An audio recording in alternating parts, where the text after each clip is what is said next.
Hi, I'm Chrissy Mack, and thanks for joining my podcast. Let's be honest for a second. Politics in Australia can be incredibly dry. Most nights turning on the news feels like watching paint dry on a piece of government legislation. So when Pauline Hanson's Please Explain cartoons pop up on your feed, it's a breath of fresh air. They're clever, they're fast, and honestly, they're genuinely funny. Who hasn't had a laugh at Albo or any of the other politicians getting absolutely roasted in claim-imitation style? It feels like someone is finally saying what we're thinking, but with a bit of classic Aussie taking the mickey. But have you ever paused mid-laugh and wondered what actually is going on behind the animation? Because when you look closer, Pauline Hanson isn't just running a political party anymore. With the merchandise, the premium subscription models, and even the feature-length movie, it feels less like a political campaign and more like she's trying to build a new Disney. Seriously, if we get a One Nation theme park with a Rum Nation pavilion next year, would anybody be surprised?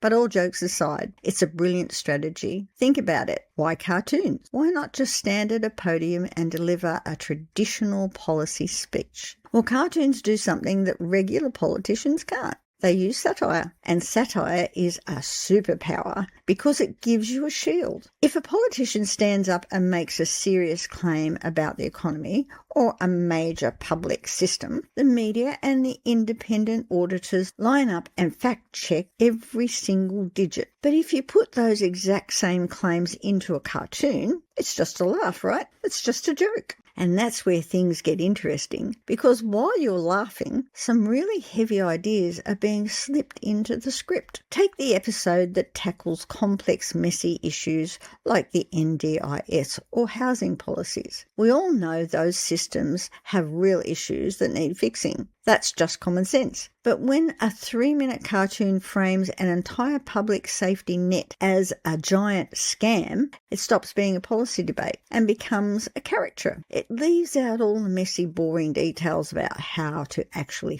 fix it for everyday Australians who rely on it. Or remember the voter fraud episode that got geo-blocked by the Electoral Commission? It was a hilarious bit of telly, but it subtly planted an idea that our entire voting system is rigged. It makes you ask, are these videos trying to solve Aussie problems, or are they just trying to make us feel completely disconnected from the country we love?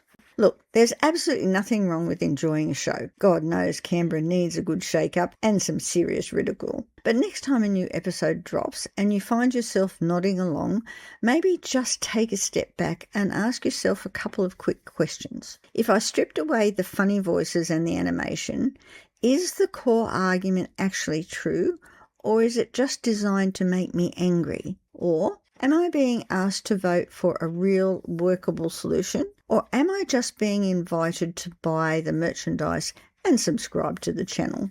Because at the end of the day, cartoons are great for entertainment. But when it comes to running a country, we probably need a bit more than a scriptwriter's punchline. What do you reckon?